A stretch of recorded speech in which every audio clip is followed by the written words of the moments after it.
सीमा हैदर 4 बच्चे और एक टूटा हुआ फोन लेकर पाकिस्तान से नेपाल के रास्ते हिंदुस्तान दाखिल हुई थी। और आज हम आपको सीमा के फोन की एक्सक्लूसिव चैट के जरिए बताएंगे सीमा इंडिया के अंदर कैसे घुसी। सीमा की चैट से मिली जानकारी को हमने नेपाल में जाकर ग्राउंड जीरो पर भी परखा और उसके बाद सीमा की इंडिया में एंट्री को लेकर एक नहीं कई खुलासे हुए। सबसे पहले हम आपको दिखाते हैं वो बस जिसे आज से पहले आपने टीवी पर नहीं देखा होगा। सीमा को इंडिया तक लाने वाला सृष्टि यातायात इस बस के बारे में हमें इसके ऑफिस से मालूम चला। वो बस कहाँ पे खड़ा है आपका? मेरा तो वहाँ गैरेज में है ना। गैरेज में गया हुआ ठीक होने के लिए। हाँ। तो जो क्या नाम है उस ड्राइवर का जो लेके गया था? वो तो उसका एक्चुअल नाम तो रामचंद्र अधिकारी है, लेकिन राजू अधिकारी बुलाते हैं ना उसको। हम इस खबर की तस्दीक करने पोखरा में ही मौजूद उस गैराज में भी पहुंचे जहां पर उस बस के खड़े होने का दावा किया जा रहा था जिससे सीमा दिल्ली तक पहुंची थी। और जब हम वहां गैराज में पहुंचे तो हमें वहां पर NA6KHA 9463 नंबर की सफेद बस खड़ी दिखाई दी। हम इस समय नेपाल के पोखरा में हैं और उस जगह पर हैं जहां पर वो बस खड़ी है जिसमें सवार होकर के सीमा अपने 4 बच्चों के साथ भारत में दाखिल हुई थी। ये जो आप सामने बस देख रहे हैं, हालांकि इस समय बस नेपाल के पोखरा में गैराज में खड़ी हुई है, लेकिन ये जो आप नंबर देख रहे हैं 9463 9463, इसी बस में सवार होकर के सीमा हैदर नेपाल से भारत पहुंची थी।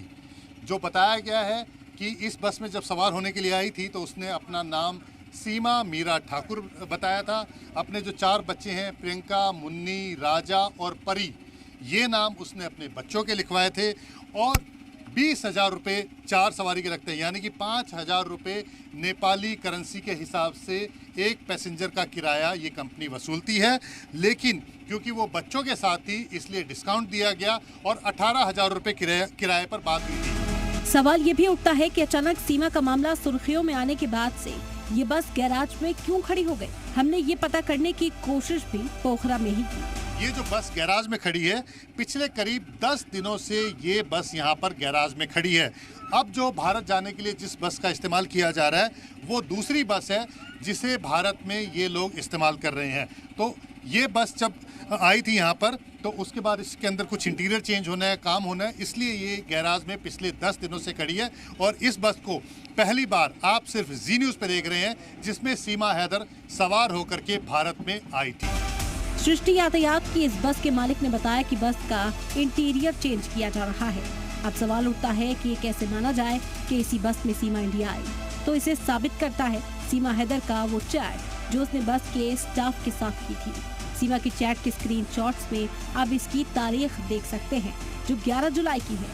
इसके अलावा इस चैट में बस की लोकेशन दिखाई दे रही है। चैट में बस का नंबर 9463 भी लिखा है। बस का स्टाफ इस चैट में सीमा से बाकी पेमेंट करने के बाद स्क्रीनशॉट भेजने की बात कह रहा है। इसके बाद इस चैट में सीमा की तरफ से मीना जी नाम का एक नंबर शेयर किया जाता है और बस वाले को उस पर मैसेज भेजकर बाकी पेमेंट लेने की बात कही जाती है। जी मीडिया पर सीमा की इस एक्सक्लूसिव चैट के सामने आने के बाद ये बात पक्की हो गई है कि इंडिया पहुंचने के लिए सचिन लगातार सीमा के राब्ते में था और उसकी मदद कर रहा था।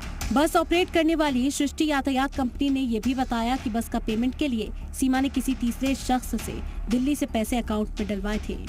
वो दिल्ली से भी एक कॉल आया था ना, हमारा फैमिली उधर से आ रहा है तो आपके सीट अवेलेबल है कि नहीं आपके का। अच्छा, मतलब कि सीमा हैदर ने आपको फ़ोन किया था या वहाँ से किसी ने आपकी कंपनी को फ़ोन करके? इंडिया से कांटेक्ट किया था वो सीट के लिए, कोई बंदे ने कांटेक्ट किया था, वो नाम मेरे को मालूम नहीं है ना। अच्छा। तो उसने बोला था सीट अवेलेबल है कि नहीं, हमारा फैमिली उधर गई है पोखरा तो उधर से आना है इधर। तो हमने बोला ठीक है, आपका वो इधर पोखरा से कौन आने वाला है उसका नंबर दे दीजिए। तो उसने हमारे नंबर में कांटेक्ट किया ना। अच्छा। तो उसके हिसाब से वो 12 मई को सुबह आई हो 6:45 को ऑफिस में। हमारा गाड़ी तो 7 बजे यहाँ से डेली जाता है, तो 7 बजे इधर से वो 4 बच्चे थे ना उसके पास, तो उसके पास वो पैसा भी पूरा नहीं था। और पोखरा टू दिल्ली बस में अपने परिवार के सीटों को रिजर्व करवाने वाला और दिल्ली में बस के बाकी किराए का पेमेंट करने वाला शख्स कोई और नहीं सचिन ही था। यानी सचिन ने ही सीमा के नेपाल से भारत आने की पूरी प्लानिंग तैयार की थी और सचिन ही सीमा को भारत लाने का मास्टरमाइंड है। सचिन मीणा ही वो मास्टरमाइंड है जिसने पाकिस्तान की सीमा हैदर को नेपाल के रास्ते भारत लाने में अहम भूमिका निभाई है।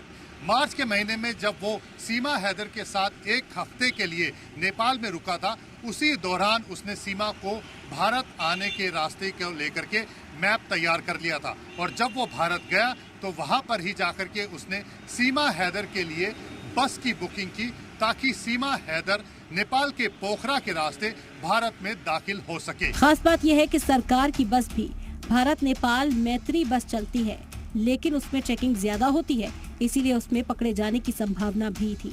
इसीलिए प्राइवेट बस के जरिए पोखरा के रास्ते होते हुए वो भारत में दाखिल हुई। सचिन ने सीमा के लिए सारे इंतजाम कर रखे थे, इसीलिए सीमा को इंडिया में घुसने में कोई परेशानी नहीं हुई।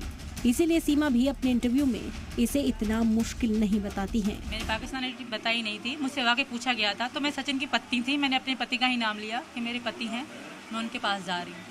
और अब मुझे नहीं लगता कि ये गलत होगा, क्योंकि मेरे पति है।